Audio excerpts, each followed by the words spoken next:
के लिए है, जो भी महिला महाविद्यालय से लेकर या कमच्छा से लेकर यहाँ तक, और खासकर इस मुख्य परिसर में, इस मुख्य परिसर में जितने संस्थान बाद में नाम हो गए या संकाय हैं, ये सब एक पुल है।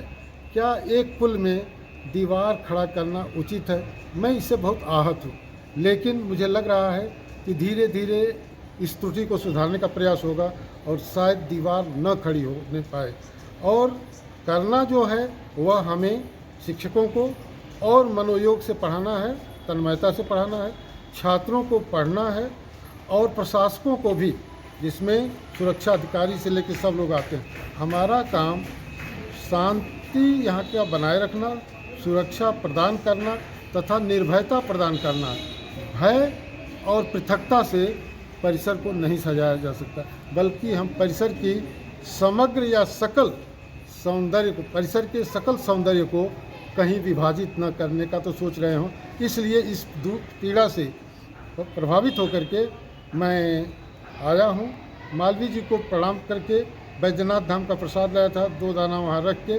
अब तक मैंने महिला महाविद्यालय की प्राचार्या जी से, चिकित्सा संस्थान के निदेशक जी से, उनके उप कुलसचिव या कुलसचिव के बराबर जो पद है डॉक्टर नीरज त्रिपाठी जी से, संखवार साहब से, डॉक्टर रीता सिंह से मिला हूँ। और उसके बाद मेरा मन, क्योंकि उड़प्पा साहब की प्रतिभा देखने के बाद, यह जो केंद्र है मूलतः उनकी अवधारणा का है, और उडुपी का व्यक्ति इस प्रदेश को और इस अंचल को विकसित करने के लिए स्वास्थ्य शिक्षा से जो प्रयास किया, अगर हम केवल महामना के चित्र और उड़प्पा साहब के चित्र को केवल याद कर दें तो शायद काशी हिंदू विश्वविद्यालय के सदस्य होने के लायक हम हो जाएंगे। इसी चीज़ को स्मरण करने के लिए मैं अभी ये इंटीग्रेटेड रूरल डेवलपमेंट जो है इसमें चलाया, जहां आलोक जी से मैं मिला।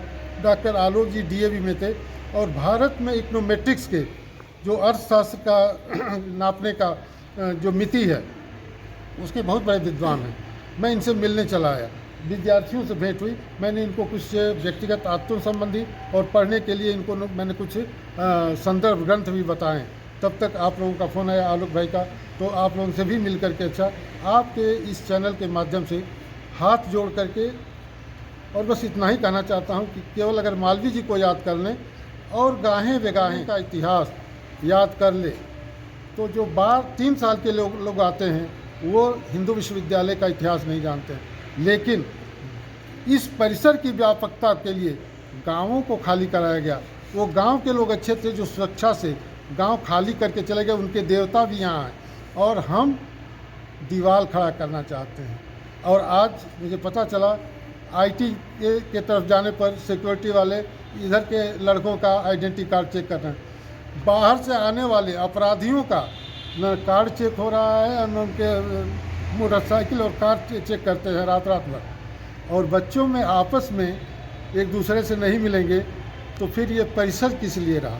ये परिसर है और यह निश्चित रूप से भगवान बुद्ध का महापरिषद है। इसलिए महामना जी को स्मरण करते हुए, उनके प्रति कृतज्ञता ज्ञापित करते हुए, श्रद्धांजलि अर्पित करते हुए पुनः उनकी स्मृति से इसको प्रणाम करना चाहिए। और हम सब लोग जो सेवानिवृत्त हैं, मैं आज केवल एक तरह से अपने को पश्चाताप के रूप में यात्रा निकाल रहा हूँ। मैं निकला हूँ, यात्रा कोई अलग नहीं है, अकेले मैं निकला हूँ, इसलिए कि मैं समझ सकूँ कि कहाँ कहाँ क्या चीज़ है। और दूसरा कि मैं सेवानिवृत्त होने के बाद जो पेंशन मिलती है वो तो यहाँ से मिलती है। मेरे परिवार के कुटुंब के लोग जो पढ़े हैं वो यहाँ के, और मेरा जो मान सम्मान है वो काशी हिंदू विश्वविद्यालय से। इसलिए काशी हिंदू विश्वविद्यालय के लिए और कुछ जो मैं दे सकता हूँ शेष जीवन में, उसके लिए संकल्प लेने के लिए ये मेरी संकल्प एकल पद यात्रा है। संकल्प यात्रा कहाँ तक जाएगी? मैं यहाँ से निकलकर अब तक यहाँ आया हूँ। इसके बाद मैं जो भारतवर्ष के संगीत को दिशा दिया है पंडित ओंकारनाथ ठाकुर का जो बगल में ही संकाय है, वहाँ पर जाऊँगा। और इसके बाद जो मंच कला संकाय है, इसके बाद मैं ललित कला संकाय में जाऊँगा। और उसके बाद मैं विधि संकाय में जाऊँगा, जहाँ पर वहाँ के एक यशस्वी आचार्य प्रोफेसर कृष्ण बहादुर जी के सुपुत्र मेरे साथ हैं हाई कोर्ट में। ये हैं, इन्होंने कहा कि मैं भी कुछ दूर तक चलूँगा। तो जो जितने दूर चले, लेकिन मेरी ये एकल पद यात्रा। IT अलग होने की जो आई थी बातें, तो उन्होंने भी अपने जो है वक्तव्य में बताया कि ये हमसे कहीं ना कहीं चूक हुई है।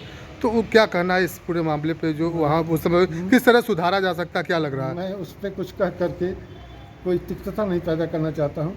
उन्होंने जो अब सोचा, अगर उसी समय सोचा होता तो शायद ये संकट नहीं आया होता।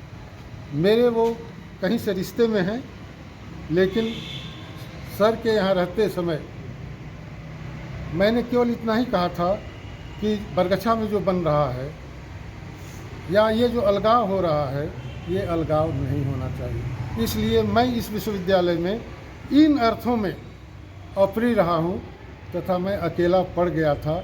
चाहे वो गौतम साहब का ज़माना रहा हो, चाहे प्रोफेसर पंजाब सिंह जी का रहा।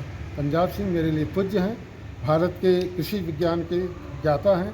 हिंदू विश्वविद्यालय को भी उन्होंने दिया है, लेकिन ये निर्णय नहीं हुआ होता तो शायद ये त्रासदी हम लोगों को नहीं भोगनी पड़ती।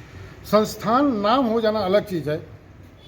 क्या हम सब लोग नहीं जानते हैं, हम सब लोग नहीं जानते हैं कि काशी हिंदू विश्वविद्यालय का जब बैंको था, बनारस इंजीनियरिंग कॉलेज बैंको, उसके बाद जब इंस्टीट्यूट ऑफ टेक्नोलॉजी हुआ, तो क्या वहाँ से कम मेधाएँ निकली थी? परंतु मैं IIT के नाम से नहीं, लेकिन IIT में अगर कुलगीत न हो तो ये मेरे लिए मेरे हत्या से भी बड़ी चीज़ है, जिसे मुझे सहन करने में असहजता महसूस हो रही है। मैं बच्चों के सामने रो नहीं सकता और भाई मेरे आंसू भी अभी सूखे हुए हैं। बस इतना ही मैं कहना।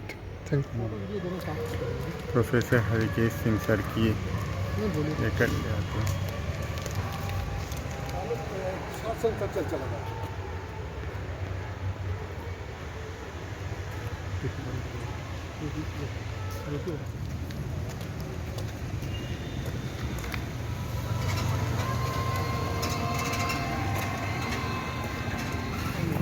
जाओ तो फिर किस विषय में पढ़ती हो? हिंदी ऑनर्स तुम क्या पढ़ती हो? और कैसे खड़े हो जाओ, देखो क्यों बहुत ज़रूरी है। हिंदी पढ़ती हो और अच्छा बड़े बड़े नाम बताओ दोस्तों को। हिंदी के लोगों का नाम तो लोग किताब में पढ़ते हो, और वहाँ पर ये लोग विभागाध्यक्ष भी रहे हैं। अभी तो जो संकट, ये तो नाम बाहर के लिए ना। आप हिंदी विभाग में कभी कुछ नामों को देखा तो यहाँ फोटो लगी है लोगों का? अभी तो हम लोग यहाँ तो नया आए। अच्छा, तो एक दिन देखना है ना, जो पंडित हजारी त्रिपाठी जी, भगवान दीन जी, डॉक्टर भगवान दीन जी, श्याम सुंदर दास जी, रामसुंदर दास जी, श्याम सुंदर दास जी, ये सब नाम, डॉक्टर शिव प्रसाद सिंह जी, ये सब नाम वहाँ पर नहीं लगे हैं। डॉक्टर भोला शंकर व्यास जी, बड़े बड़े नाम हैं। देखो ऐसे ही सीधा रहना, सादा रहना है, खूब पढ़ना। ठीक है, बहुत बहुत धन्यवाद।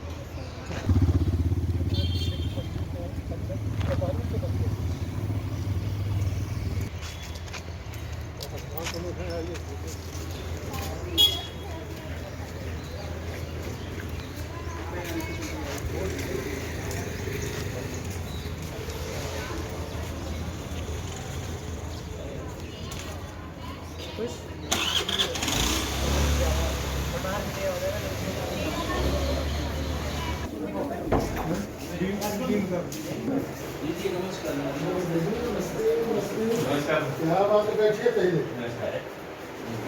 मैं ऐसे मुझे पढ़ा लिखा था। जी आपको पहचानते हैं। और ये कुछ बहादुर जी के लड़के हैं।